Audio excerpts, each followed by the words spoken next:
بسم اللہ الرحمن الرحیم۔ یوں تو بازار میں آئے دن کوئی نہ کوئی کتاب آتی ہی رہتی ہے، لیکن بعض کتابیں بڑی تحقیق اور بڑی محنت سے لکھی جاتی ہیں۔ انہی میں سے ایک نئی کتاب آئی ہے جو حضرت مفتی ثاقب صاحب قاسمی ممبئی دامت برکاتہم العالیہ کا علمی کارنامہ ہے۔ در حقیقت کتاب کا نام ہے غیروں کی مشابہت۔ اس کتاب کی اہمیت کا اندازہ آپ حضرت اقدس مفتی سلمان صاحب منصور پوری دامت برکاتہم العالیہ نے اس کتاب پر تبصرہ کرتے ہوئے ایک جملہ لکھا ہے، اس سے آپ اس کتاب کی اہمیت کا اندازہ لگا سکتے ہیں۔ حضرت نے لکھا ہے کہ ہماری نظر میں اس موضوع پر اس قدر مفصل اردو میں یہ پہلی کتاب ہے۔ یہ حضرت کے تاثرات ہیں اس کتاب کے حوالے سے۔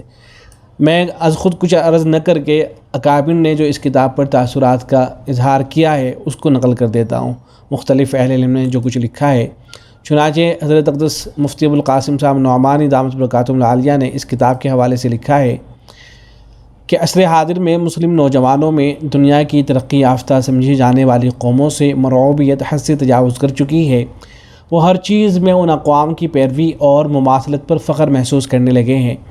اکثریت فکری، عملی، اخلاقی اور معاشرتی زوال کی وجہ سے ان اقوام کے ہاتھوں یرغمال بنی ہوئی ہے۔ صورتحال یہ ہے کہ بسا اوقات مسلم اور غیر مسلم میں فرق کرنا مشکل ہوتا ہے۔ ضرورت اس بات کی ہے کہ قرآن و حدیث کی نصوص اور قواعد فقہیہ کی روشنی میں اس مسئلے پر غور کیا جائے کہ کس حد تک غیروں سے مشابہت و مماثلت جائز ہے اور کس درجے میں ناجائز۔ اللہ تعالیٰ جزائے خیر عطا فرمائے جناب مفتی محمد ثاقب صاحب قاسمی زید مجدہ کو کہ انہوں نے زیر نظر کتاب غیروں سے مشابہت میں نصوص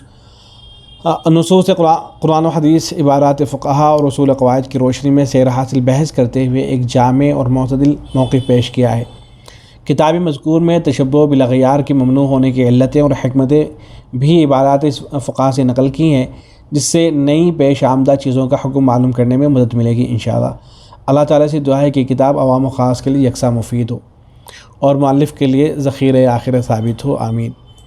یہ دیکھیں، یہ تو حضرت نے فرمایا ہے۔ ایسے ہی حضرت مفتی زین الاسلام صاحب قاسمی دامت برکاتہم العالیہ حضرت فرماتے ہیں کہ بدقسمتی سے یہ تہذیبی ارتداد مسلمانوں میں بڑی تہذیب سے پھیل رہا ہے۔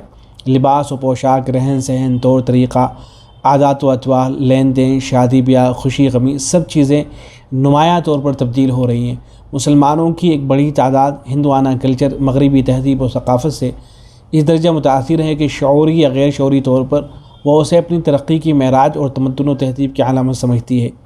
یہی وہ ناصور ہے جس نے اسلامی اقدار و روایات، احکام و ہدایات، اعمال و اخلاق کا جنازہ نکال دیا ہے، اور گزرتے وقت کے ساتھ ساتھ ہماری زندگیوں میں اسلامی تہذیب کی چھاپ بہت مندمل اور دھندلی ہوتی نظر آ رہی ہے۔ ضرورت تھی کہ اس موضوع پر قلم اٹھایا جائے۔ اللہ تعالیٰ جزائے خیر عطا فرمائے۔ مفتی صاحب کو پھر ذکر کر دیا ہے، تو یہ تاثرات تھے مفتی زین الاسلام صاحب کے۔ حضرت اقدس مفتی سلمان صاحب منصور پوری دامت برکاتہم العالیہ فرماتے ہیں کہ ہماری نظر میں اس موضوع پر اس قدر مفصل، مرتب و مدلل اردو میں شاید پہلی کتاب ہے جو موضوع کی لمبی مدت کی محنت و مشقت کا نچوڑ ہے۔ ضروری ہے کہ اس کتاب کو ہر خاص و عام اپنے مطالعے میں لائے اور دوسروں کو بھی اس کی طرف متوجہ فرمائے، تاکہ اس کے مقتضیات و مشمولات پر عمل کر کے ہماری زندگی غیروں کی مشابہت سے بچ کر خالص اتباع سنت پر گامزن ہو جائے۔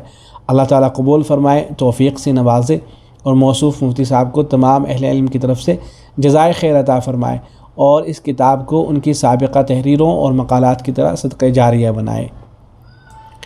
ایسے ہی حضرت مولانا خالد سیف اللہ رحمانی دامت برکاتہم العالیہ نے بھی لکھا ہے کہ محب عزیز مولانا محمد ثاقب فتح پوری قاسمی بارک اللہ فی حیاتہ و جہودہ کی یہ کتاب امید ہے کہ انشاءاللہ اس ضرورت کو پورا کرے گی۔ اس میں مصنف نے تشبہ سے متعلق حدیث کی بڑی عمدہ تحقیق کی ہے۔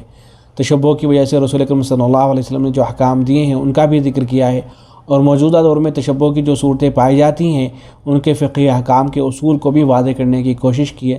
جو کچھ لکھا ہے حدیث اور فقہ کی مستند کتابوں کے حوالے سے لکھا ہے، اور رائے قائم کرنے میں اعتدال سے کام لیا ہے۔ زبان بھی عام فہم اور سہل ہے۔